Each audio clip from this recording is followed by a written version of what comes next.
Assalamualaikum warahmatullahi wabarakatuh. Kembali lagi bersama saya Aidil Akbar Majid di acara Duit setiap Rabu malam. Duit lah pokoknya ya. Setiap Rabu malam, biasanya sih antara sekitar jam 19 sampai jam 19 sampai jam 20. Gue jadi stuck ya. Gak apa-apa ya. Kita seru-seruan malam hari ini. Kita punya narasumber yang cantik sekali ya, dan seru sekali kita akan ngobrol. Sebentar, saya coba cek dulu. Mudah-mudahan soundnya oke ya buat teman-teman yang sudah masuk dan udah ini. Semoga soundnya fine. Saya akan cek sound di beberapa titik dulu. Make sure everything's okay. So far so good. How's everybody tonight? Ini udah mulai banyak yang masuk. Ada Farel, ada akun Duit juga masuk juga ya. Ada Devi, ada Anis, ada Kak Feby, ada Okta, ada Cimar. Cimar udah masuk. Oke. Ya, nggak apa-apa. Kita ngobrol-ngobrol dulu, karena seperti biasa di 2021 ini segmennya berbeda. Oh iya, sebelum kita mulai pembahasan, saya masukkan dulu topik kita hari ini. Topik kita hari ini apa sih? Sebentar, saya cek dulu di Instagram. Wanita karir kalau ya. Outlook wanita karir jadi modal. Oke, kita masukin dulu ya. Outlook. Bentar. Outlook. Salah ketik. Saya ketik pakai jempol, jadi salah. Karena jempol gua gede banget. Wanita karir.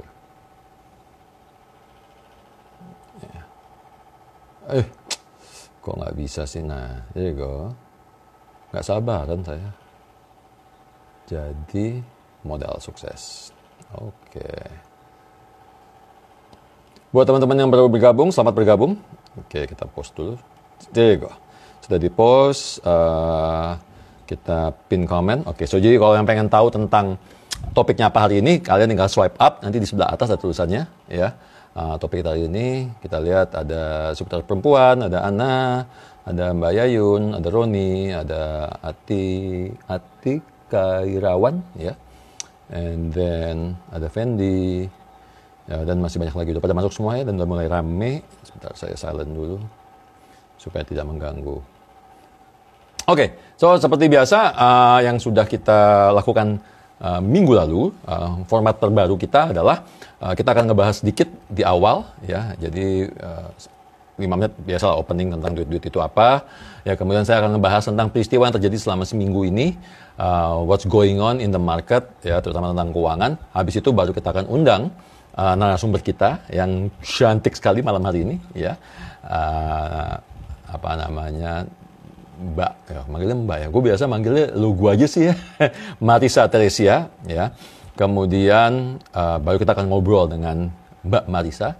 Habis itu nanti nanti saya akan kasih kesempatan Mbak Marisa untuk bertanya kepada saya. Satu pertanyaan saja. Habis itu kita akan lakukan fire questions ya, beserta reasoningnya. Baru nanti kita ditutup dengan giveaway ya, pertanyaan. Nah, jadi buat teman-teman tolong simak baik-baik ya, nanti apa yang diungkapkan atau di-sharing dengan Mbak Marisa ya. Saya biasa manggilnya Cimar ya, jadi agak aneh kalau manggil Mbak Marisa. Saya biasa manggil Cici Marisa ya. So jadi kita akan bahas tentang itu. So ada sekitar 4, 5, 6 segmen lah ya hari ini. Oke, minggu ini what's going on minggu ini. Minggu lalu itu sempat dibahas juga, sempat rame tentang bagaimana kalau minggu lalu kita berduka karena pesawat yang jatuh. Minggu ini, dari mulai minggu lalu sampai minggu ini, kita banyak membahas tentang di media ya, terutama di media sosial, itu ngebahas tentang selebriti dan anak pejabat, kita nggak usah sebut namanya, pada tahu lah ya, yang ngepom-pom saham. Apa sih ngepom-pom? Pom-pom itu apa istilahnya ya? Pom-pom itu ngebuzzer ya, nyebutin nama saham supaya maksud dan tujuan adalah untuk orang membeli saham tersebut. Sebenarnya tidak ada ajakan sih kalau kita lihat statementnya mereka ya. Dan ini cukup mengagetkan karena ada beberapa saham yang disebut beberapa spesifik nama dan kode yang disebutkan oleh mereka para artis dan influencer ini. Dan itu secara kode etik sebenarnya nggak boleh ya. Bahkan sebenarnya secara undang-undang pasar modal sebenarnya itu adalah masuk ke dalam kategori pelanggaran meskipun sulit sekali untuk dibuktikan. Ya, kalau di luar negeri ini masuk dalam kategori pembentuk mengiming-imingi ya pembentukan harga dan sebagainya. Jadi ada beberapa kategori yang masuk ke dalam hal tersebut gitu ya. Contohnya apa? Kalau di luar negeri kita nyebutnya painting the tape, itu salah satu tindakan yang tidak diperbolehkan di undang-undang pasar modal. Kalau di Indonesia kita kenal dengan istilah namanya menggoreng saham. Jadi nggak hanya gorengan ubi, tahu, dan tempe yang bisa kalian goreng, tapi saham pun bisa digoreng ya. Yaitu adalah suatu proses aktivitas yang dengan maksud tujuan untuk memanipulasi, membentuk suatu harga saham tertentu sehingga orang memicu orang untuk menahan, membeli atau menjual saham tertentu. Nah ini yang tidak boleh. Kalau nggak salah pasal 91, pasal 92 Undang-Undang Nomor 8 tahun 1995 Undang-Undang Pasar Modal itu semua tercantum di dalam situ. Nanti kalau pengen detailnya bisa lihat di artikel saya juga ada di detik.com, Detik Finance dan di Kumparan, atau bisa juga lihat di YouTube channel saya, Adil Akbar Channel. Kita ngebahas tentang hal tersebut. Nah, konsekuensinya apa? Itu yang minggu lalu ya, maaf, itu minggu lalu. Konsekuensinya minggu ini ya, baru aja sekitar 2 hari yang lalu dunia jagat maya diramaikan juga dengan sharing screenshot ya, screenshot dari HP dari suatu grup. Kebetulan saya terima screenshot itu sekitar 3-4 jam sebelum ramai di media. Ya, dan saya ketawa-ketawa waktu bacanya. Apa itu yang terjadi? Yang terjadi adalah bagaimana beberapa orang yang kemudian mengeluh stres dan sebagainya karena dia beli saham, kemudian sahamnya turun. Sahamnya turun sih oke ya. Saham itu ya memang naik dan turun. Tapi yang menjadi permasalahan adalah orang-orang ini nekat membeli saham dengan cara meminjam uang. Ya, ini ya, meminjam uang di aplikasi pinjaman online. Ya, ada satu orang yang meminjam kalau nggak salah 170 juta ya. 170 juta dari 10 aplikasi pinjaman online. Kebayang berapa bunganya tuh ya. Untuk beli satu saham yang kemarin kebetulan sempat kalah di persidangan sahamnya, perusahaannya, dan harus membayar denda ke salah satu investor di Surabaya, di Jawa Timur. Kemudian sahamnya harganya langsung anjlok ya, dari 4.600 ke 2.000 sekian ratus gitu ya, sehingga orang tersebut sempat mengalami kerugian mungkin hampir 50% kali ya, sekitar 30-40% dari investment awalnya mereka, karena mereka berpikir bahwa harga saham tersebut dipom-pom, disebutkan, di-buzzing sama seseorang bahwa harga sahamnya akan naik sampai dengan 5.000. Iya. Jadi dia nekat minjam di pinjaman online, masukin ya. Ada lagi yang juga nekat, saya terima screenshotnya, bahwa ada satu yang nekat jual atau menggadaikan mobilnya. Spesifik dia sebutin mobilnya Brio. Plus tabungan dia segala macam, dia udah masuk sekitar 200 juta ke saham yang sama dan sahamnya pun turun. Iya, emang enak ya. Ada lagi yang screenshot juga yang dia mau minjem uang ke salah satu entrepreneur muda yang cukup sukses juga. Kebetulan saya kenal juga dengan beliau, kita sama-sama di media online juga, dan beliau cukup sukses membuat seminar ya tentang bagaimana cara menggunakan Facebook dan online untuk bisnis dan marketing. Ya, kalau nggak salah dikatakan di situ, pinjam dong kok 100 juta, gue mau main saham ini gitu. Nanti gue balikin karena returnnya bakal naik sekian persen gitu ya. Oke, so lesson learn bahwa nomor satu ya. Ini sebenarnya masuk ke kategori fenomena pom-pom juga ya. Karena kenapa? Karena mereka ini satu mungkin belum paham, atau mungkin mereka masuk kategori investor pemula. Jadi buat teman-teman di sini, Anda yang investor pemula, tolong hati-hati ya. Masih bagus saham yang dimasukin yang disebutnya adalah saham perusahaan BUMN atau saham perusahaan kategori blue chip ya kan. Tapi ada juga kalau kita masuk dalam grup-grup yang tidak bertanggung jawab. Sekarang ini banyak banget grup ya, grup WhatsApp, grup Telegram, terutama Telegram karena membernya bisa banyak sekali. Yang isinya adalah memberikan tips-tips saham-saham mana yang kira-kira bakal digoreng atau bakal naik. Nah, tolong hati-hati dengan tips-tips seperti itu. Kalau Anda investor pemula, pelajari dulu apa itu saham, pelajari dulu apa itu perusahaan, pelajari dulu bagaimana cara membaca laporan keuangan. Minimal kalian harus ngerti dulu yang namanya rasio-rasio keuangan. kalian paham dulu yang namanya fundamental analysis, kalian paham dulu yang namanya technical analysis sebelum kalian masuk ke saham. Ya, masuk ke saham itu kategorinya dua. Anda sebagai investor, kalau Anda investor berarti Anda invest buat jangka panjang, ya, di atas 3 tahun, di atas 5 tahun, di atas 10 tahun, atau Anda masuk sebagai trader, ya. Nah, biasanya yang melakukan pom-pom atau ngebazing saham ini ya lakukan sebagai trader biasanya. So, jadi pengen dapat keuntungan dalam jangka pendek. So, tolong hati-hati dan jangan pernah berinvestasi khususnya buat kalian investor pemula dengan menggunakan uang panas. Satu, ya. Jadi kalau investasi selalu pakai uang dingin. Apa sih uang dingin? Uang yang nggak kita pakai, uang yang tidak ada urusannya sama dapur, uang yang nggak akan kita pakai buat bayar uang sekolah anak dan sebagainya, itu uang dingin, itu uang panas. Uang dingin adalah uang yang tidak dipakai, ya. So, jadi kalau invest ke saham, selalu gunakan, atau investasi lah, selalu gunakan uang dingin yang tidak akan dipakai, itu satu. Kedua, jangan pernah berinvestasi, khususnya di saham, menggunakan hutang, ya. Kalian belum paham, belum ngerti cara pola mainnya. Kalau sudah seperti saya, udah 25 tahun main saham, kita udah ngerti, bahkan kita punya fasilitas utang namanya margin, ya. Jadi kalau Anda masih belum, Anda masih baru, please tolong jangan coba-coba, apalagi sampai menggadaikan mobil, menggadaikan rumah, minjem aplikasi online. Gimana coba cara bayarnya? Ya, sekarang minus 50%, minus 30%, meskipun udah naik lagi gitu ya hari ini, tapi tetap aja gitu ya, bahwa saham itu mengandung resiko, ya. Kemudian dan resiko itu bisa naik, bisa turun, ya. Jadi kita harus paham sekali, gitu ya. Psikologi gimana? Psikologi entry buy juga penting, boleh, oke. Tapi sebenarnya, ya, from my experience sebagai trader saham, saya pernah trading for living, ya. Saya pernah menghasilkan antara 2% per hari lah, ya, atau maksimal 20-30% per hari. Saya pernah trading living selama beberapa tahun. Ketika Anda main saham, ketika Anda masuk ke saham, psikologinya adalah Anda tidak boleh punya feeling ketika main saham atau ketika trading saham, ya. So, bagaimana caranya? Wah, banyak sekali metodologinya. Nggak akan kita bahas sekarang karena waktunya nggak akan cukup dan kita sudah punya narasumber, jadi kita akan bahas hal yang lain. Tapi someday kita akan bahas, kalau nggak percaya, boleh ikutan ke training kita, ya. Kita punya training, ada training saham juga, ada training financial planning, reksadana dan sebagainya. Cek di website www.iarfc.com, ya. Diulang, www.iarfc.com. iarfcindonesia.com, ketinggalan Indonesianya. www.iarfcindonesia.com.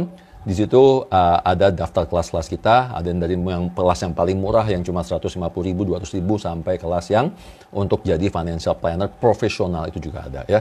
Silakan dipilih aja, sesuaikan dengan budget kalian, waktu kalian, ya. Itu kelas akan selalu ada, dan juga ada yang versi online-nya. Ya, jadi belajar dulu karena investor kawakan seorang Warren Buffett menyebutkan, nanti cari aja di Google, ya, videonya banyak, mengatakan bahwa the best investment that you can do to yourself is to yourself. Jadi ke diri kita, which is ke otak kita. Apa? Ilmu dan belajar, supaya jangan sampai salah. Gitu kira-kira, ya, tentang saham dan yang udah kejepit di saham, ya. Kita nyebutnya the nyangkuter. Apa itu? Orang-orang yang udah beli saham tapi nyangkut duitnya di saham. Gitu, ya.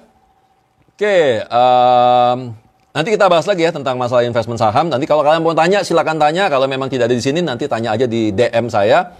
Insya Allah saya akan jawab. Malam ini kita masih akan ngebahas, kalau nggak salah di DM saya masih ngebahas masalah waris, ya.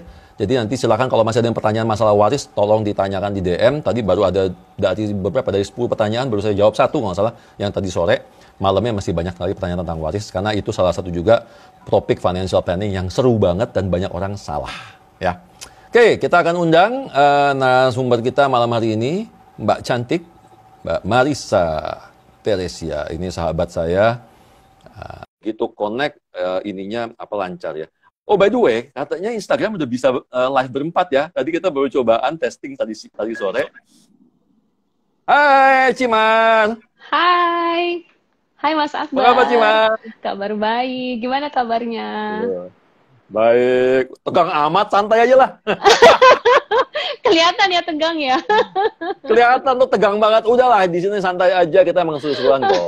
Ya Ya, kan? soalnya biasanya kan kita ngobrolnya beda ya, gitu kan. Biasanya kan Oh di iya, kita coffee shop, ya kan. coffee shop Jadi dan agak, plus-plusnya ya. After waduh, hour-nya ya. jangan dibuka. Oh, jangan dibuka, jangan dibuka. Oke, buat teman-teman follow saya, perkenalkan ini Mbak Marisa Teresia, ya. Beliau sekarang apa sih Mas jabatannya? Sekarang saya menjabat sebagai VP Business Development di asuransi Cigna Indonesia. Jadi balik lagi Wih, nih ke industri mantap. keuangan. Bisa keuangan ya. Ini Cimat saya udah kenal cukup lama. Kebetulan kita di salah satu grup dulu grup email ya, mailing group. Kemudian pindah ke WhatsApp group ya, namanya Yes. Marketing Club. Jadi di situ isinya wah jagoan-jagoan semua lah. Saya mah nggak ada apa-apanya mah. Aduh, itu top-top jagoan marketing dan itu dari berbagai macam brand, dari berbagai macam company gitu ya. Jadi kita sudah bersahabat cukup lama, jadi kita Yes. cukup tahu seluk-beluk Benar. kita berdua gitu. Iya. Jadi Oke, baru padahal pindah tempat baru ya, Cimal ya? yes, baru 3 bulan di Cigna Indonesia bergabung, di mana sebelumnya 5 tahun 4 bulan saya di salah satu FMCG, Mhm. it's a big pharmaceutical company di Indonesia. Big pharmaceutical, padahal itu lagi rame-ramenya sekarang tuh kan, Iya, vaksin dan kawan-kawan. Wih. bener banget, vaksin, obat gitu kan. Ya, Uh-uh. tapi ya apa ya namanya ya? Menurut saya sih tetap masih nggak jauh-jauh ya. Sekarang Mhm. juga asuransi, dengan kondisi pandemi seperti ini juga banyak masyarakat Indonesia juga udah mulai aware ya kan, mengenai pentingnya proteksi gitu kan. So I think ya it's a blessing for me juga, masih bisa terjun ke dalam satu industri yang mudah-mudahan tetap bisa menjadi berkat juga buat masyarakat Indonesia. Iya, pasti dong. Karena asuransi itu adalah salah satu pilarnya financial planning. Jadi di materi saya, di materi financial planner, itu kita punya 3 pilar keuangan. Satu banking Oke. industry, which is banking Yes. product. Kedua Mhm. adalah investment as protection, gitu ya. Yes. Ketiga adalah investment. Jadi itu selalu 3 kaki itu selalu berhubungan pasti. Gitu. Dan Oke. itu dibutuhkan. Apalagi sekarang jumlah orang yang pakai asuransi berapa? Masih dikit banget ya? Jumlahnya Masih dikit sampai banget 10%. masih. Kayaknya ya masih around di bawah 10% deh. Jadi bener-bener marketnya tuh Nah, masih luas banget di Indonesia. masih luas banget. Betul Makanya I sekali. need support juga dari Mas Akbar, ya kan, dan rekan-rekannya untuk bisa bring up the awareness about insurance buat masyarakat Pasti Indonesia. dong, pasti dong, pasti dong. Kita kan bareng-bareng karena kita satu industri ini ya, jadi bareng-bareng kita membangun, mengedukasi masyarakat dengan benar gitu ya, supaya Yes, mereka juga nggak takut. Karena kan selama ini banyak juga horor-horor story tentang asuransi yang dilakukan oleh oknum-oknum gitu ya, yang kemudian akhirnya ah, benar menjatuhkan banget. asuransi. Padahal asuransi dibutuhkan dan penting gitu, penting Betul, banget gitu ya. Iya. betul banget, Mas. Terus pindah tempat baru, pengen tahu nih adaptasi gimana sih? Ini Ada. Cimal ini ya, buat teman-teman ya. Cimal ini saya kenal dari perusahaan A, ke perusahaan B, ke perusahaan C, ke perusahaan D. Gila, gue bilang, mati ini orang pindah-pindah nih gimana adaptasinya ya gitu. Gimana coba, bagi dong. Oke, mungkin aku cerita sedikit backgroundku kali ya. Ya, Oke, ya. so ya pindah-pindah, tapi sebenarnya nggak cukup dalam waktu yang cepat gitu kan. Dan Ya. I started my career itu di bank. Aku boleh sebut Hmm. ya? Boleh Boleh, sebut boleh, nama? nggak apa-apa di Boleh sini. ya? Oke. Boleh. Siapa tahu BH mau Oke. pasang iklan kan besok-besok kan. Oh iya, ya benar juga. Nanti bagi 2 ya. Iya, pasti, tenang aja. Oke, so I started my career itu di Bank OCBC NISP. At Oke. that time masih namanya Bank NISP, belum Ya, diakuisisi oleh belum OCBC diakuisisi ya. Singapura, belum gitu. Ya. Jadi I was there, started my career di sana. Awalnya aku manage wealth management. Aha. Ya, specifically aku manage bank assurance at that time. Mhm. Kemudian aku sempat handle apa ya, bisa dibilang CEO office gitu ya. Aku Oke. support one of the director di sana juga. Kemudian still di OCBC NISP, aku terakhir handle Premier Banking. So I set up Oh. OCBC NISP Premier Banking at that time. So it Ah. was my baby. Ya, And then ya. I was 5 years di OCBC NISP, Bank OCBC NISP. Kemudian after OCBC NISP, aku masuk ke industri asuransi ya. Ya. saya bergabung di asuransi Manulife Indonesia. Di sana aku agak sedikit berubah nih, yang tadinya lebih ke business and sales, kemudian di Ya. Manulife aku dipercayakan untuk manage marketing and communication, ya, which sebenarnya then I realize, I think I kind of like this gitu kan. Seru kayaknya ya. It's seru banget, it's really me gitu kan. Jadi kayak Iya, talking iya. about branding gitu kan, about kemudian activation and stuff. Actually, I starting to like marketing itu waktu di OCBC NESP when I handle Premier Banking. Karena aku Ya. benar-benar belajar about branding, about marketing gitu kan. Tapi I'm Ya. getting more in love into branding and marketing waktu di Manulife gitu ya. Then after Manulife, aku masuk ke banking lagi. Aku ke Bank Mega. Oke. Balik lagi ke banking, ke Bank Mega. Ya. Aku dipercaya untuk manage Premier Banking lagi. Customer Ya. segment Premier Banking. Jadi more into marketing and branding. And after dari Bank Mega, it was very surprising in my career life karena aku dipercaya untuk manage CRM business di Ya. ya tadi aku sempat mention FMCG company, which is Ya. Kalbe. Ya. Kalbe Nutritionals, anak perusahaan dari Kalbe Group. So Kalbe Nutritionals at that time they're really focusing on the CRM. Mungkin kalau teman-teman di sini belum tahu, CRM is the customer relationship management. So we're really focusing on a database about loyalty, technology, business processing operation and stuff. So it was really fun. Jadi awalnya juga sempat kayak surprise, gila juga ya Marco, banting setir gitu kan dari banking gitu kan. Mas Akbar Finance juga, ya. Mas Akbar juga pernah Ya. komen kan, Mar, yakin lo ke Kalbe kan gitu kan, banting setir Farmasi banget. gitu kan. Ya, farmasi, exactly gitu kan. Tapi Ya. then when I joined the company, I fell in love with it. And I learned a lot from it because it was very new, something new for me. Dan sebenarnya masih ada benang merahnya, still in the marketing. Tapi this one ini menurut aku very advanced karena it's talking about database, about technology and stuff gitu. And then after Kalbe, then I've moved back ke asuransi Cigna Indonesia. So actually adaptasinya nggak terlalu susah sih, Mas Akbar, karena I was in the banking and insurance before gitu kan. Cuma mungkin jump back to the previous industry itu yang mungkin agak-agak kayak puter kaset dulu gitu kan. ya coba di rewind dulu gimana gitu kan. Lebih kayak dulu ngapain gitu ya aja. gitu ya. Iya, dulu gimana ya? Karena terminologinya kan pasti agak beda dengan terminologi yang ada di FMCG gitu kan. So lebih kayak gitu sih adaptasinya. It was not very difficult for me because I felt like balik lagi nih ke sini gitu kan. It was not very hard actually. Oke, tadi kan ada berapa perusahaan tuh? 4 ya? 5 perusahaan ya? 5. Kapan, ini pengen tahu nih buat teman-teman juga yang lagi pengen belajar, pengen tahu, sharing dong, kapan kamu ngerasa kayaknya, this is the time gue mesti ngambil challenge lagi di tempat lain gitu ya, atau apa namanya, apa sih yang kamu rasain, apakah, kayaknya gue udah mentok nih, atau kayaknya ini ada opportunity yang lebih gede lagi, atau gimana sih, sampai kamu bisa jumping gitu, ke beberapa company gitu. Oke. First of all, menurut aku paling penting nomor 1 tuh doa. Jadi doa menurut aku is a very important key yang nggak boleh kita lupain atau kita tinggalin gitu menurut aku ya.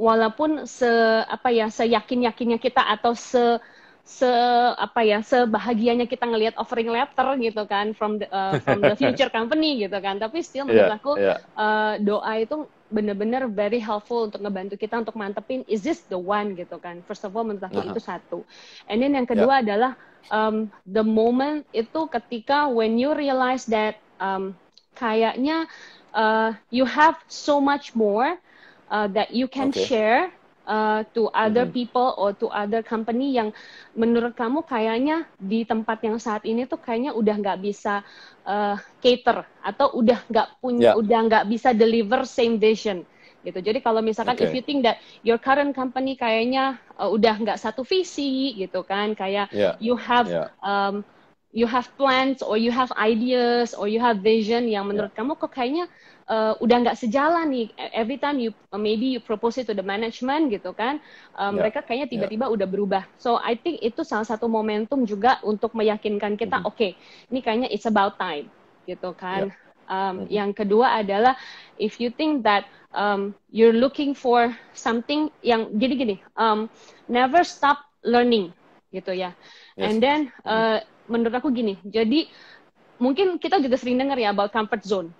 Ya, nah itu menurut aku yang salah satu yang when you realize that, okay, ini gue ada comfort zone banget nih. Menurut aku itu udah harus itu sebenarnya udah sign bahwa it's time for you to move on. Gitu.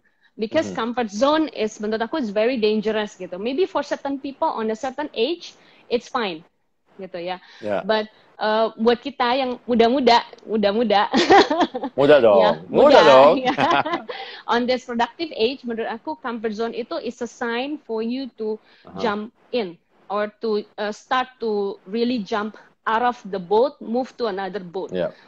Jadi karena menurut aku comfort zone itu can be very risky, can be very dangerous gitu, ya kan? Jadi menurut aku momentum itu sih. Jadi when I felt like udah terlalu nyaman di sini, udahlah ngapain lagi sih gitu, apalagi sih yang mau gue cari kan gitu ya. Itu menurut aku sebenarnya itu it's about sign, menurut aku ya gitu. Itu sih because I think comfort zone itu nggak oke lah, kita nyaman, gajinya stabil ya, nambah setiap tahun adalah sekian persen gitu ya. Cuman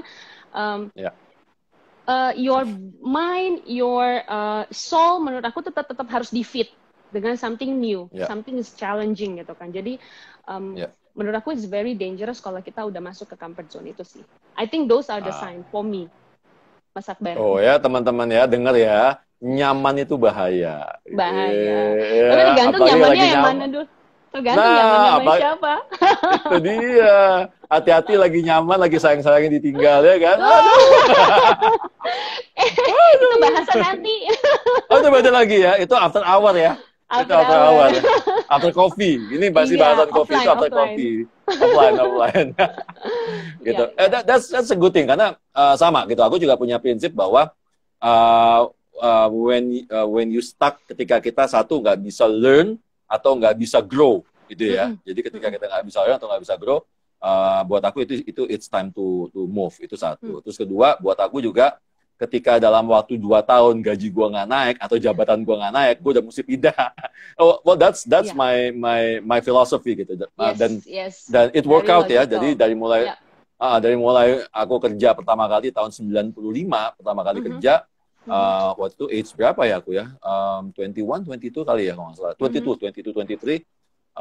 And I achieve my peak career sebagai CEO itu di usia 31 ya. Wow. 31, 32. Jadi aku jadi CEO pertama 31, 32 dan itu memang ngejar gitu karena waktu itu aku di-challenge oleh salah satu ex-minister gitu yang dia bilang, Bar, kan waktu itu aku baru pulang dari Amerika ya. Bar, aku ini jadi CEO usia 33, coba kau kalahin. Dalam hati gue, oke lo bos. Padahal dia bener ya, gue kalahin. Gue ditantangin. Salah banget. Salah besar. Oke, anyway, so jadi apa yang membuat seorang Marissa bisa ada di tahapan karir seperti sekarang? Oke, apa ya yang membuat gue? Oke, first of all, balik lagi nomor 1 menurut aku doa. Ya, tetap doa itu penting, doa dari kita sendiri, doa dari keluarga, dan terutama doa dari orang tua menurut aku. Even though my parents udah dua-duanya almarhum, but I believe mereka udah banyak doa juga buat aku gitu ya. Kemudian another thing adalah to be honest with you, aku tipikal orang yang tidak pernah bisa dibilang very aggressive gitu. Jadi kalau ditanya terus terang nih ya, aku kadang suka bingung nih kan, kadang kita kalau ketemu HR gitu kan suka ditanya pertanyaan kayak gini, how do you see yourself in the next 5 years gitu ya. Itu kan paling sering kayak gitu ya ditanya ya. Itu standar pertanyaan banget tuh. Pertanyaan standar banget ya gitu kan orang HR gitu. Terus terang aku paling bingung jawabnya. Kenapa? Karena aku nggak pernah envision myself to be like CEO. Not it's a different like you gitu, Mas Akbar. Mungkin karena belum ada yang challenge aku kali ya, gitu. Tapi to be honest, aku nggak pernah envision I wanna be a director, I wanna be a CEO gitu in the next 5 years. Aku nggak pernah gitu. Tapi what I did or what I'm doing now adalah every time aku get a new challenge, got a new opportunity, aku bener-bener maksimalin. And not only the best that I could, kalau bisa like 110% gitu. Jadi nggak cuma 100%, tapi 110%. Jadi setiap kali aku diberkatin Tuhan, aku dapat opportunity dari Tuhan, dipercayakan satu pekerjaan atau satu jabatan, aku try to push it to like 110% gitu. Jadi nggak cuma ya udah oke, dijalanin happy, dapat gaji dan segala macam, nggak. Tapi benar-benar I try push it myself and I try to proof, sebenarnya proofnya tuh nggak ke orang lain, tapi proofnya ke diri sendiri bahwa bisa loh, gitu loh. Jadi menurut aku itu sih yang membuat aku, mungkin kalau ditanya lagi tadi apa sih yang membuat aku sampai di posisi ini, kira-kira seperti itu. Sama satu lagi juga sebenarnya yang menurut aku juga penting adalah about penampilan, ya. And then nggak cuma working that hard, but how you invest in yourself, gitu. Investing in yourself, jadi investing dari sisi nggak cuma education, gitu kan, tapi juga investing dari sisi penampilan, gitu kan. Jadi dari sisi appearance, menurut aku itu juga penting, gitu. Itu yang menurut aku salah satu faktor juga sih yang membuat aku into this current position. Iya, karena kalau lihat foto-fotonya, ya. Kalau lihat Instagramnya, ya kan?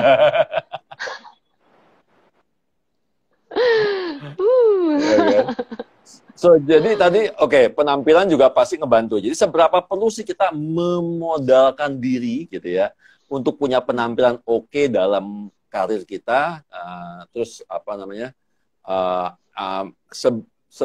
kalau in term of percentage, seberapa persen sih dia tuh bisa membantu memboost karir gitu. Karena itu kan bagian dari topik kita juga hari ini kan, malam ini sebenarnya. Yap. Oke. Aku sebenarnya talking about appearance, aku punya satu statement yang aku ingat banget sampai sekarang. So back then when I was in OCBC and ESP, aku tadi sempat supporting one of the consumer banking director. She's a Singaporean, and I remember her statement up until now. Dia tuh pernah ngomong gini, Marissa, you always have to be prepared because you never know who you are going to meet. Yes. So I think it's a very strong statement, dan menurut aku itu benar-benar kena banget ke aku, dan aku benar-benar jalanin itu. Jadi whenever aku kemanapun gitu ya, and sometimes even kadang keluar rumah cuma sebentar ke minimarket atau kemanapun, aku juga selalu in a proper look gitu, because we never know who are we going to meet gitu kan, including even though including this current situation juga lagi pandemi kayak gini, kita WFH, aku juga tetap dandan, tetap have a proper baju gitu kan. Jadi I always prepared myself karena kita nggak tahu gitu kan. Nah, itu yang pertama. Yang kedua adalah menurut aku juga punya satu statement sendiri yang aku senang banget bagiin ke orang-orang. Look good, feel good, and do good. These three. Nice. So once you look good, of course you're gonna feel good, right? So and then once you feel good, of course you're gonna do more good things in your life, gitu kan? So I think these three things yang it's a very important things, gitu kan? That's why makanya aku selalu for me have a proper appearance, have a nice appearance is very important gitu. Jadi kalau bisa dibilang I invest quite a lot in my appearance gitu kan. Jadi mulai dari rambut, dari for female make up, kemudian juga clothes gitu kan, and other stuff, aksesoris, tas, sepatu dan segala macam. It doesn't have to be expensive. Yang penting itu proper gitu. Yang penting proper, and then feels convenient gitu. Ya. Jangan sampai you invest on something yang udah mahal, kamu nggak nyaman pakainya gitu. Karena pasti akan kelihatan banget ya kan, ketika kita kita pakai, kemudian kita ketemu sama orang, pasti kelihatan banget ini nggak nyaman gitu kan. Jadi exactly. You don't have to invest on a very expensive stuff, tapi yang penting itu proper, suit you well, and then kemudian you feel comfortable wearing it gitu. Itu aja sih in my perspective, Mas Akbar. Oke, so kan kalau di luar negeri boleh-boleh ada bilang istilah namanya dress for success ya. Yes, gitu correct. Ya, itu penting karena you are what you wear juga. Ada istilah you are what you eat gitu dan you are what you are. Jadi kalau memang bahkan even sebelum menjadi seorang CEO ya udah lo dress kayak CEO aja, gitu nggak ada salahnya karena itu yang akan bring all the positive energy, bahkan it will bring you to that level gitu. Bener banget. Yang penting gayanya dulu ya. Yang penting gayanya dulu, ya kan? Yang penting gaya dulu. Terus kalau ngomongin gaya nih, penampilan ya, kalau menurut seorang Marissa, penampilan oke itu yang gimana sih? Penampilan oke ya, menurut aku nomor satu tuh rapih. Oke. Nomor satu tuh rapih. Ya. Kemudian yang kedua itu adalah you know how to mix and match gitu. The color or maybe the clothing gitu kan, menurut aku itu. Jadi yang penting rapi, kemudian you know how to mix and match. Yang ketiga itu wangi. Nah, penting itu. Itu penting sekali. So menurut aku kayaknya kamu mau sekeren apapun, mau se-fashion apapun gitu kan, kalau misalkan yang ketiga tuh enggak wangi, wah udah deh. Sorry to say, darling. Bersahabatlah dengan mandi, tolong ya mandi ya, sehari 3 kali 4 kali. Mandi dan invest in a very good perfume or deodorant. Perfume, exactly. By the way. Dan juga, gimana? Dan juga tahu efek dari perfume dengan body odor kita. Nah itu penting banget ya. Karena banyak orang semata-mata beli parfum mahal, tapi ternyata body odornya dia begitu di mix. Jadi wanginya, jadi baunya dia aneh gitu ya. Nah itu yang harus dihindari. Yes. You have to sense and you have to very cautious gitu kan. Jadi harus benar-benar aware banget gitu kan. Jadi and by the way, don't be afraid to ask your circle of friends, your very close circle gitu kan, to ask them, ini does it smell good gitu kan. Jadi karena sometimes gini, hidung kita sama orang lain tuh bisa beda gitu. Sama kayak tadi Mas Akbar bilang. Jadi kadang kita ngelihat, oh ini parfum mahal banget nih, wanginya enak banget gitu kan, pasti coba. Tapi ketika ke kita itu bisa totally different. And then and so don't be afraid, teman-teman, buat untuk tanya your circle friends gitu kan, your surrounding, your family gitu ya. Is it nice gitu? Do I smell good itu? So itu aja sih. Salah satu yang penting. So jadi nggak harus branded dong, nggak harus branded item. Nggak harus. But once in a while, if you think that you have achieve certain level of achievement, you know, not always to be in a certain level of position, but if you think that you have achieved certain level of achievement gitu ya, and you want to splurge yourself gitu ya, you want to spoil yourself with branded goods, I think worth, it's fine. Tapi for sure kamu yakin kamu emang mampu, but don't push just because teman gue pakai gitu kan, teman gue nenteng ini, so gue juga harus, gue nggak boleh kalah gitu kan. Terus temen gue beli karena diskon, gue juga ikutan dong, gue gengsi. No, please don't do that gitu ya. Exactly. Afford things that you think that jadi gini, aku pernah diceritain and I think it's a very good logic. Buy things yang menurut kamu kalau kamu 2 kali lipat harganya, kamu masih bisa bayar. At least 2 kali. Let's say misalkan kita mau beli sepatu harganya 1 juta, contoh gitu ya. And then if you really wanna buy that shoes gitu ya, coba 2 kali atau mungkin kalau emang if you really wanna challenge yourself 3 kali gitu ya, dari harga itu terus kemudian cek your bank account gitu kan, cukup nggak kita bayar dengan harga itu dan cash gitu kan, jangan bela-belain ngutang gitu kan, kartu kredit unless memang kita sebenarnya mampu. Jadi intinya don't push yourself gitu kan. But if you think that you are afford, and then you just want to splurge yourself, you want to reward yourself gitu, I think it's totally fine. Yes, setuju. Dan memang juga kalau menurut aku ya lihat kondisi juga. Dalam arti kata gini, biasa kan kalau cewek itu 2 ya, shoes and bags ya. Contohnya tas lah ya, branded item.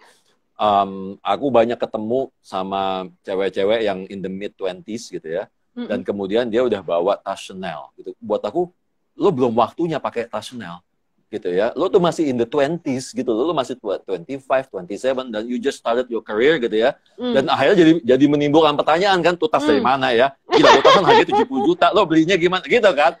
Obviously gitu. Maksudnya ya udah, kalau lo baru mulai starting your career, ya lo pakainya yang memang selevelnya itu. Misalnya jumping out dari misalnya Michael Kors masuk ke Tory Burch gitu ya, atau masuk ke Fendi gitu ya, atau maksimum di level itu mungkin Gucci gitu misalnya. Ya kan, tapi ketika dia udah lompat tiba-tiba pakai Chanel atau bahkan pakai Hermes, gue jadi berpikir kan, kok tiba-tiba lo bisa pakai tas harga 100 juta?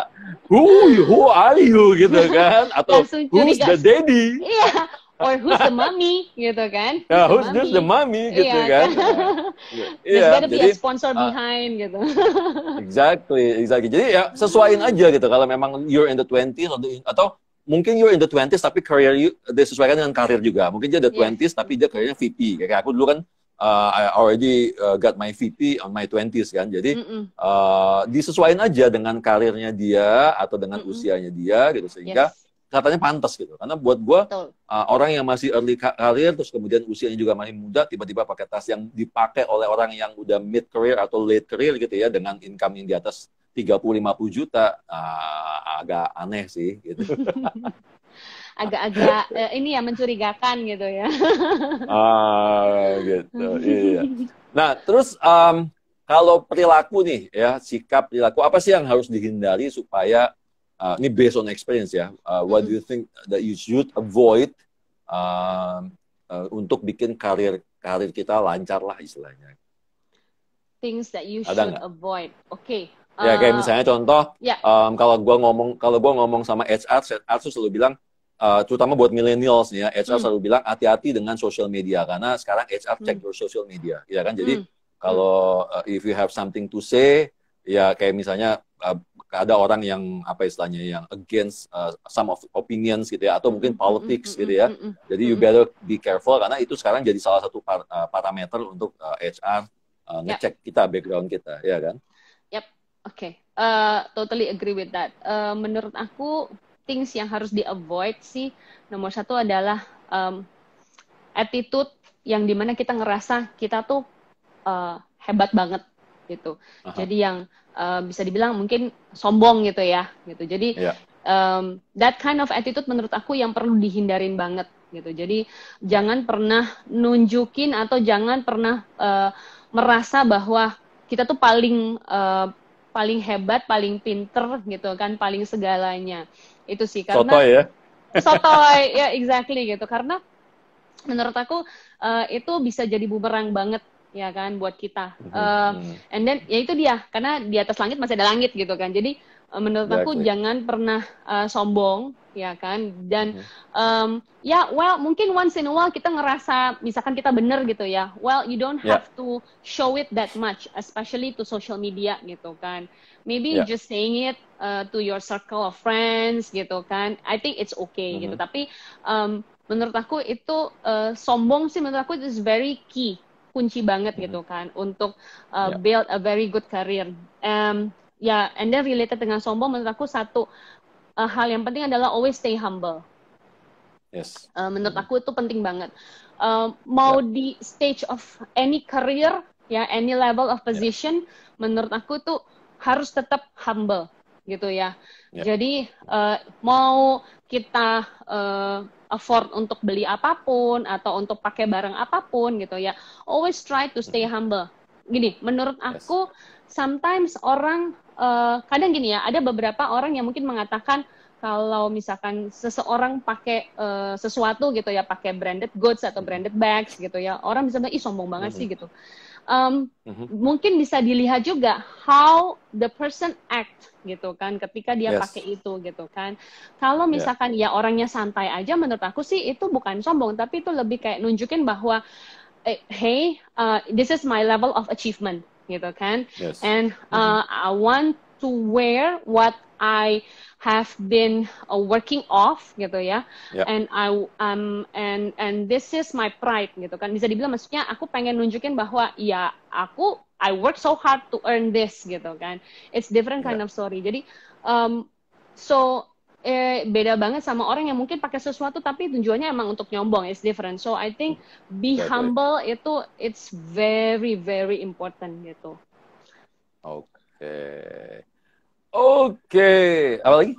Mau tambahin nggak? Cukup. Cukup dari aku karena menurut aku gini ya, menurut aku penting banget apa namanya, kalau mau related dengan appearance atau dengan kepintaran atau dengan kepandaian, dengan our working experience gitu kan. Humble itu can be related to any of those things gitu ya. Jadi it's not Exactly. always about Yes. appearance gitu. Mau secanggih apapun kita, mau sepintar apapun kita gitu kan, menurut aku tetap Ya. the key itu harus humble gitu kan. Jangan bener-bener kayak nunjukin bahwa lu tahu apa sih gitu kan, no. Tapi Ya. always try to show other people that iya memang aku ada di level ini, tapi I work so hard and I want to learn more gitu kan. Itu sih menurut aku yang paling penting. Oke, keren banget. Ih, banyak banget yang muji tuh, keren, Cimal. Ini berkat Mas Akbar juga, aku belajar juga dari Mas Akbar.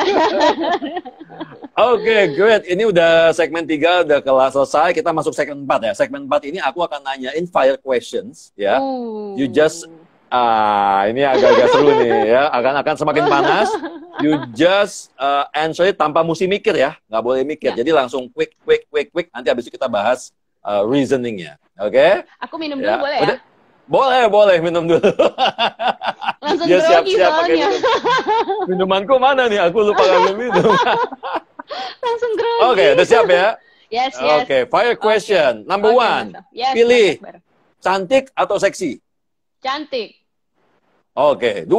Pinter tapi ngeyel atau nggak pinter tapi nurut? Nggak pinter tapi nurut. Oke, good. 3. Bayar lunas atau utang aja? Bayar lunas. Oke. 4. On time tapi penampilan apa adanya atau telat tapi penampilan outstanding?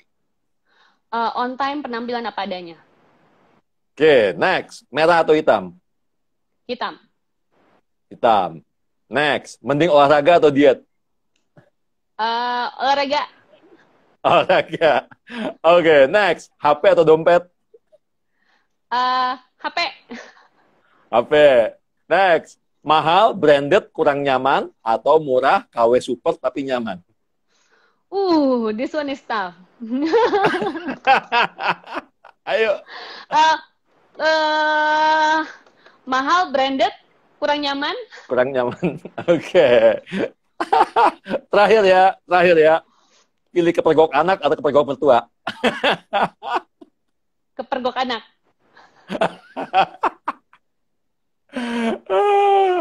Oke, yuk kita bahas yuk. Cantik versus seksi. Kamu pilih cantik ke dia? Why? Yes. Kenapa ya cantik ya? Karena menurut aku gini, the first thing that people orang lihat ketika kita ketemu adalah kan wajah, benar nggak? Yeah. So dari wajah, dari mata gitu kan, kemudian baru kita bisa nyaman atau kita mungkin bisa mulai kenal orangnya itu seperti apa gitu kan. Jadi menurut aku cantik itu lebih baik daripada seksi gitu kan, karena ya itu karena dari kalau kita berpenampilan menarik, kita berpenampilan cantik gitu kan. Jadi kita bisa represent ourselves gitu kan. Oke, so Ya, kita ini seperti apa gitu. Instead of showing off your body figure gitu kan. ya.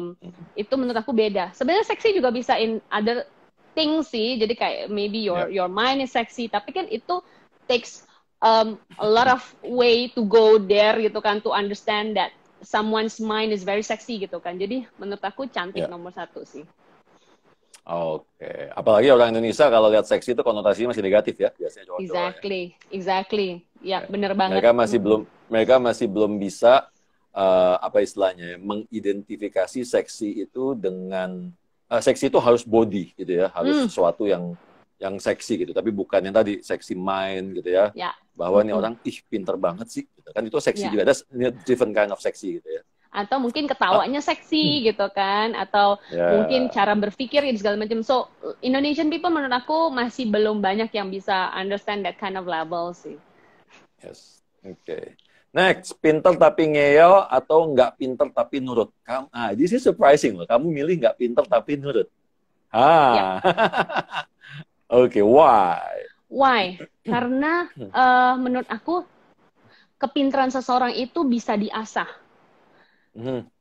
Kepintaran seseorang itu bisa berubah. Pinter atau enggaknya itu sebenarnya tergantung dari orangnya tuh mau belajar apa enggak. Belajar. Yes. Dia ada willingness untuk maju atau enggak, gitu menurut aku. Jadi makanya nurut itu lebih penting daripada pinter. Jadi selama dia nurut dan dia punya willingness untuk belajar, I think it's way much important than pinter, gitu. Oke, ya. Karakter ya berarti ya, lebih kepada karakter. Benar banget. Ya, exactly. Karena kalau ngeyel, jadi bawaannya mau berantem mulu ya. Yeah. Debat terus. Bener banget kan? gitu. Mungkin can I share one story, Mas Akbar? Ya, boleh. About boleh, this. boleh. I remember the story dari almarhum papiku gitu ya. So papiku juga dulu dia banker juga. Jadi sebenarnya it runs in the blood gitu ya. Papiku dulu seorang banker dan dulu dia bekerja di satu bank swasta dan dia pernah ditempatkan di Solo untuk develop this new bank, cabang baru lah di Solo gitu ya. Dari Jakarta buka cabang di Solo. And he told me that ketika dia buka cabang itu dia yang merangkap HR, dia yang finance juga, business development juga, jadi dia semua almarhum papiku. Dan dia cerita waktu itu dia ketemu ada, kalau zaman dulu bilangnya bukan OB, tapi clerk ya, zaman tahun 80-an gitu ya, clerk gitu ya. Nah, dia ketemu ada satu orang clerk itu yang orangnya tuh bener-bener tekun, giat banget kerjanya. Gitu ya, dan kemudian day by day papiku di sana beberapa bulan, kemudian dia ngeliat ini orang kok kayaknya bisa dikembangkan gitu. And then almarhum papiku tanya, Mas, kamu mau belajar nggak? Kemudian clerk bilang mau Pak gitu. And then kemudian papiku mulai ajarin documentation. Jadi yang dari tadinya clerk kemudian mulai tuh administrasi gitu ya, rapiin dokumen, filing dan segala macam gitu ya. And kemudian papiku lihat lagi, wah nih kayaknya bisa maju nih. Kemudian di challenge lagi gitu kan, kamu mau belajar, bener, yakin? Iya, yakin Pak, bener. Kamu nurut ya sama saya, gitu kata papi saya. Dan kemudian terakhir kali aku ketemu dengan orang itu bersama dengan almarhum papiku, itu back then in around tahun 90-an something, that person itu sudah jadi kepala cabang. Oke, wow. Yes. Dan sampai akhirnya orang itu nabung niat, kemudian dia kuliah gitu. Jadi menurut aku dan ya dia kuliah, jadi dia kerja sambil dia kuliah gitu. Jadi dia nabung sampai akhirnya dia kuliah, karena kalau nggak salah dia cuma lulusan SMA. So I believe nggak ada yang namanya mustahil kalau selama orang itu niat mau belajar dan mau maju gitu. Jadi aku belajar dari cerita almarhum papiku tuh, aku believe bahwa yang penting orang itu punya niat, itu aja sih. Nggak harus pinter, karena segala sesuatu tuh bisa dipelajarin. Ya, pinter itu bisa dipelajari, tuh, exactly. Oke, bayar lunas atau utang aja? Bayar lunas, gitu? Lunas. Kenapa? Bayar lunas aja ya? Iya dong, bayar lunas ya kan. Oke, bayar lunas karena menurut aku gini ya, kalau daripada utang itu gimana ya? Menurut aku kartu kredit itu kepake banget kalau ada promotion. Oke. Ya, Ya. kalau ada certain promotion, let's say misalkan pakai kartu kredit ini, kemudian dapat certain discount gitu ya. Oke, itu menurut aku baru dipakai. Tapi selama misalkan nggak ada promotion gitu ya, nggak ada reward atau segala macam, menurut aku mendingan kamu bayar lunas gitu. Kenapa? Karena ya gimana ya, tetap nggak enak sih punya utang. Punya utang. Ya kan? Because apa namanya? Kadang misalkan barangnya udah selesai kita pakai gitu, atau mungkin kita makan di restoran kita udah kenyang, tapi di kartu kredit masih ada cicilannya gitu kan, kayak masih ada bayar lah, barangnya udah entah kemana gitu kan, atau udah kenyang gitu kan. Jadi kayak menurut aku ngapain gitu kan. Jadi if you think you are afford, ya better bayar lunas gitu kan. Oke, next. On time tapi penampilan apa adanya. Ini agak-agak juga surprising. Aku pikir kamu bakal telat terus penampilan outstanding loh. No. Salah satu faktor penting dalam sebuah entah itu karir atau relationship ya, in anything, itu adalah about time management, ya. Okay. Time management for me is very very important gitu kan. Jadi once kamu bisa on time, or actually kalau aku prefernya earlier gitu ya. Earlier, yes. Jadi itu menurut aku way much better daripada kamu terlambat tapi kamu datang kemudian megah banget terus kemudian orang terkesima melihat kamu. I think it's not a good way gitu kan. Sepinter sekeren apapun menurut aku still is not a good attitude gitu that you can show to others. Jadi for me on time, penampilan apa adanya, dan atau earlier itu way much better daripada terlambat gitu. Jadi time management is very important gitu. Oke. Merah atau hitam, tadi jawabnya hitam ya? Ya. Why? Yes, betul, hitam. Kenapa? Well, we as a female, sometimes hitam itu kan warna paling aman ya. In any kind of situation gitu kan. Hitam itu can be very casual, can be very elegant gitu kan. Because it's a very safe, if I can say, it's a very safe color gitu kan. So, sometimes kalau aku pakai baju hitam gitu ya, pas kerja nih gitu ya, lagi nggak pandemik gitu kan, kita ke kantor pakai hitam, kemudian malamnya ada event, I can just easily change my accessories gitu kan, pakai kalung atau pakai scarf or anything. So menurut aku hitam tuh paling gampang untuk diakalin gitu kan, dan it's very safe color gitu kan, selain bisa bikin lebih agak lebih kurusan dikit gitu. Gitu. Oke, olahraga, diet, tadi jawabnya apa? Olahraga ya tadi ya? Olahraga, ya, benar. You exercise kan? Ya, kenapa? Kalau lihat IG-nya Cimar ini, dia pas selama pandemi kemarin exercise terus di depan di teras rumah ya? Iya, kenapa aku pilih exercise instead of diet? Karena I love to eat. Mas Akbar tahu banget ya, aku jago makan, ya kan?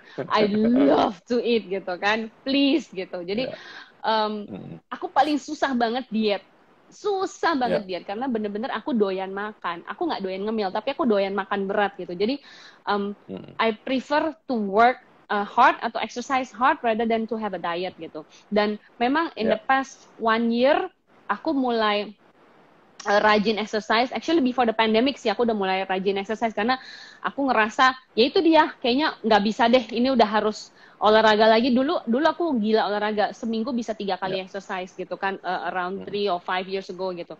Tapi in the past 1 year aku mulai balik olahraga karena aku ngerasa wah ini kayaknya udah too much nih, patokanku di baju gitu kan, baju udah mulai pada susah semua gitu. Jadi akhirnya kayak nggak bisa diet, godaan banyak banget gitu kan, apalagi sekarang banyak ojek online yang menawarkan banyak promo-promo makanan gitu kan, jadi kayak makin susah banget untuk diet. So I choose to exercise more instead of a diet gitu. HP atau dompet tadi pilihnya apa ya? HP ya? HP, iya. Betul. HP ya? Why? Yes. Kenapa? Karena sekarang with kecanggihan teknologi, banyak e-wallet ada di handphone, ya kan? I think it's very very convenient gitu kan. Even though kita nggak bawa dompet gitu kan, dengan handphone pun menurut aku udah secure. Ya paling mungkin yang paling jangan sampai ntar kalau tiba-tiba cuma pas lagi bawa handphone kena tilang aja gitu kan, susah gitu. Nggak bawa KTP, nggak bawa SIM gitu. Cuma menurut aku sih sekarang kayaknya handphone udah jauh lebih penting daripada dompet. Kalau dulu kan kayaknya dompet tuh penting banget gitu. Menurut aku sekarang handphone jauh lebih convenient because kita kerjaan, kemudian social life gitu kan, kemudian e-wallet semua ada di handphone with all the technologies. So I think handphone sih sekarang jauh lebih penting ya daripada dompet. Orang lebih mending ketinggalan dompet daripada ketinggalan handphone ya. Iya, bener banget. Bener banget. Oke, next. Mahal, branded, kurang nyaman tadi ya? Nah, ini agak lama nih mikir tadi. Mahal, branded, kurang nyaman, atau KW, murah, tapi nyaman. Kenapa?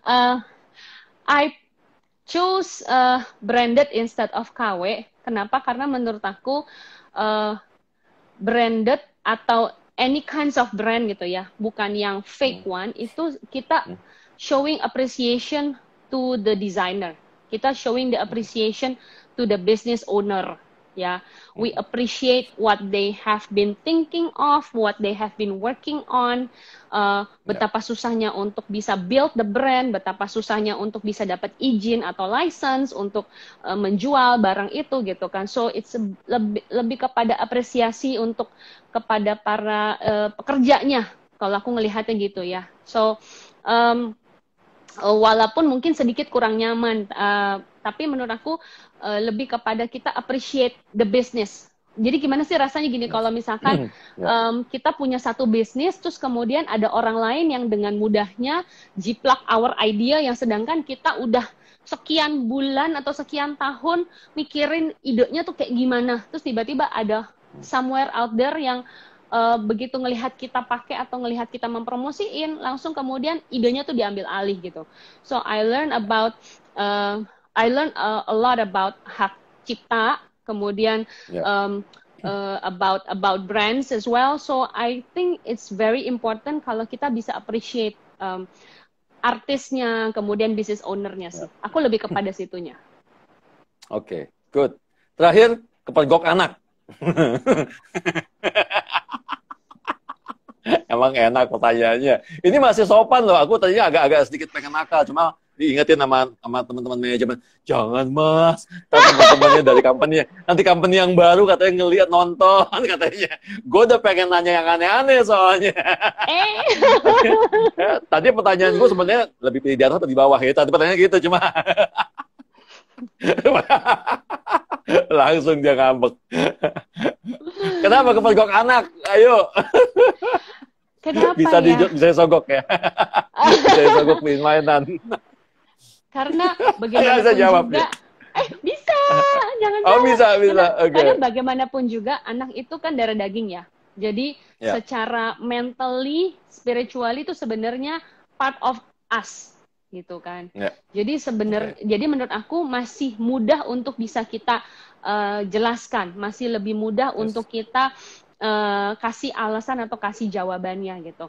Kenapa? Karena itu dia. Kita kan sebenarnya kan ya karena apalagi anak ya, aku ibunya gitu kan, lahir dari darah dagingku sendiri gitu kan. They were in my tummy for like around 38 weeks gitu kan. Jadi bener-bener masih nyambung nih sebenarnya secara spiritually and emotionally gitu. Jadi menurut aku it's much easier for me as a parent untuk bisa ngejelasin dan supaya sehingga mereka bisa nangkep gitu kan, the reason behind gitu kan. Itu sih menurut aku. Oke, so segmen 4 udah selesai. Ini sebenarnya kita udah agak overtime. Aku agak khawatir tiba-tiba mati. Tapi nggak apa-apa. Ini ada beberapa pertanyaan ya. Kita coba tanya dari penonton yang masuk. Dari Friday Thrifty, Mbak, bagaimana kita tahu penampilan itu bisa memprofilkan diri kita supaya menghindari salah kostum atau saltum? Nah. Oke. Gimana ya? First of all, nomor satu, kamu harus merasa nyaman. Itu nomor satu paling penting yang tadi aku bilang ya. Kemudian yang kedua, actually gini, paling gampangnya adalah when you see yourself in a mirror, how do you want people to perceive you as? Gitu. Ya. Itu aja sih. Jadi ketika kamu dressed up, you wearing that clothes gitu ya, and then kamu see yourself in the mirror, and then kamu coba lihat gitu kan. Kamu coba membayangkan orang lain kalau ngelihat diri kamu dengan pakaian seperti ini, what will they think about?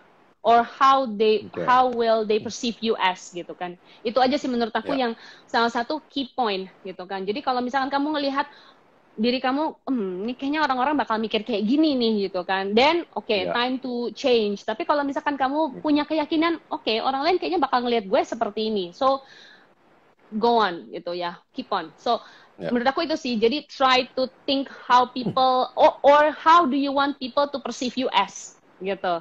Right? Exactly. Ya, itu menurut aku sih lebih penting. Oke. Kemudian, coba tadi Asma Hudasan, hitam buat nutupi yang tidak diinginkan untuk dilihat orang lain. Oh ya, oke. A Maulana, semoga tahun 2021 ini makin sukses dan makin berkah. Amin. Oke, terima kasih.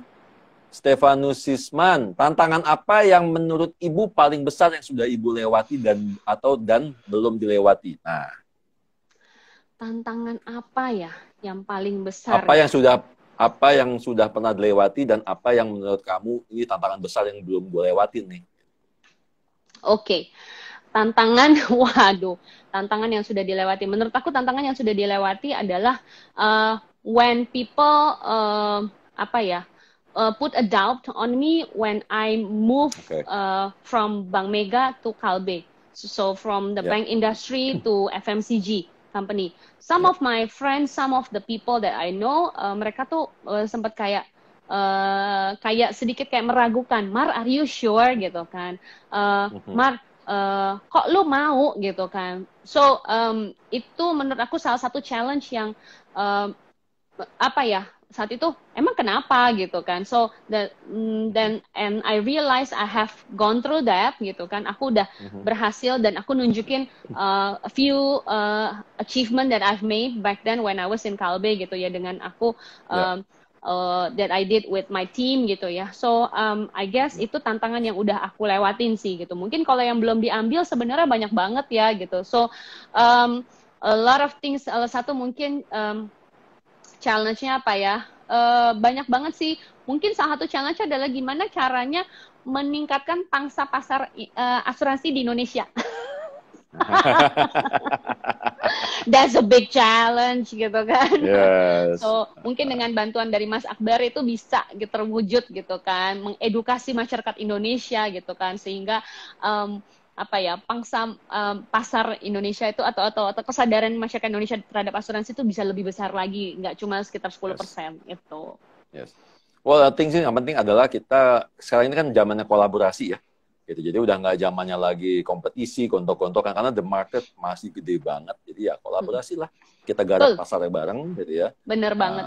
Supaya bisa mengedukasi lebih baik lagi. Ini pertanyaan terakhir. Yes. Gimana kalau keadaannya kita nggak bisa beli barang branded, hanya mampu beli KW? Cara kita nunjukin kita appreciate-nya itu gimana? Oke. First of all, aku daripada pilih KW, I prefer dengan sekarang menurut aku melihat kemajuan UMKM Indonesia itu udah makin maju, kayaknya daripada beli KW, mendingan kamu mendukung atau mending kita mendukung usaha menengah local kecil, brand, ya? Yang local brand ya. Kita apresiasi teman-teman kita atau masyarakat Indonesia yang punya usaha UMKM itu ya, local brand, dukung mereka. Dan menurut aku sekarang kualitasnya juga bagus-bagus banget. Keren-keren desainnya, nggak kalah sama yang branded. Trust me, aku juga punya beberapa. Jadi I think rather than to buy barang-barang KW, mendingan kita mendukung usaha menengah itu dengan kita beli-beli barang yang lokal. Dan aku lihat sekarang udah banyak banget di Instagram, di Tokopedia, Shopee, semua Lazada. So I think it's better for us to choose that gitu instead of KW. Oke, very good. Thank you banget loh, ini keren banget. Ini ada segmen berapa ya? 5 ya, udah ya. Oke, terakhir nih saya takut banget mati, tapi nggak apa-apa, kita coba aja. Kalau tiba-tiba ntar hilang, berarti selesai ya acaranya ya. Oke. Nggak sempet closing. Ini aja, apa namanya, mungkin kita kasih giveaway ya. Giveaway pertanyaannya adalah, aku yang kasih deh pertanyaan deh. Tadi Cimar, nah buat teman-teman ya, ini aku akan langsung pilih 3, jadi nggak sempat 3 pertanyaan, takutnya nanti mati Instagramnya. Jadi 1 pertanyaan, 3 penjawab tercepat pertama, dia akan dapat hadiah untuk sementara dari buku dari aku, tapi kecuali kalau Cimar mau ngasih polis asuransi boleh juga, atau mau ngasih apa gimmick-gimmick dari tempat kerja. 1 pertanyaan. Oke. Apa kualitas atau quality atau karakter yang paling penting dimiliki oleh seseorang? Jadi Cimar berkali-kali ngomong, ya, lo harus begini, lo biar gimana pun lo harus begini, nggak mau tahu lo harus begini, karena ini adalah one karakter yang paling penting dan ini akan jadi modal buat lo sukses. Oke, silakan, kita tunggu. Silakan jawab, langsung 3 penjawab tercepat, ya, tercepat itu akan mendapatkan hadiah. Saya akan kirimkan buku. Saya karena ini ngomongin lebih kepada motivasional segala macam. Wow. Aku punya buku judulnya Aku Pasti Bisa, itu bukuku. Masih ada nggak ya? Mudah-mudahan masih ada ya. Itu buku terbit 2000 berapa? 2011 atau 2012 ya, dan itu susah sekali. Kayaknya aku pernah dapat deh dari Mas Akbar. Oh, dapat ya yang kuning ya? Iya, aku pernah dapatnya yang kuning. Iya. Bener. Itu keren banget bukunya. Keren banget. Aku ingat. Oke, 3 penjawab pertama. Sebentar, saya cek dulu ya. Fantia Diani, ya, nanti tolong ini saya apa namanya DM saya untuk alamatnya ya. Kemudian Kak Feby, kemudian Asmahu Dasan. 3 penjawab pertama langsung jawabannya adalah humble. Nanti Cimar kalau misalnya mau ngirim ke mereka juga kasih tahu sama aku ya. Boleh, siap. Terakhir, closing statement. Yes. Silakan. Closing statement. Waduh, closing statement ya. I think in order for us to have a good career, to be able to achieve your goals in your life, in your career life, never stop push yourself to the limit and never stop learning and always be humble. That's it. Okay. Menurut aku. Disebutin lagi ya, humble disebutin lagi. Tetap, itu penting banget soalnya. Iya. Oke, thank you banget Cimar, keren banget malam ini. Sama-sama. Gue nggak nyangka di balik acara-acara kita malam-malam itu ternyata ada seorang Cimar yang wow. Yang behind the scene-nya beda lagi. Entar kita kapan-kapan kita bahas behind the scene-nya. Beda banget ya. Nanti offline. Oke, terima kasih. Itu offline. Itu nggak boleh online. Oke, sekali lagi terima kasih buat teman-temanku semua ya, follower Cimar atas duit-duit malam hari ini. Keren banget. Tuh ada yang minta part 2 tuh Cimar katanya bikin lagi ya part 2 ya. Oke, siap nanti kita. Siap. Ada yang minta nambah. Ada yang minta nambah. Keren banget ya, sekali lagi thank you banget. Sukses terus buat karirnya. Jangan lupa stay safe buat semuanya ya. Jangan lupa cuci tangan, pakai masker, jaga jarak. Karena although vaksin ini masih ada, tetap ini masih akan ada for the next 1 year. Jadi kita tetap harus jaga kesehatan. Oke? Stay safe, stay healthy. Thank you Sukses banget juga buat ya, Mas Akbar. Iya, kita ketemu offline ya. Siap. Bye. Bye-bye. Thank you ya semua ya. Thank you.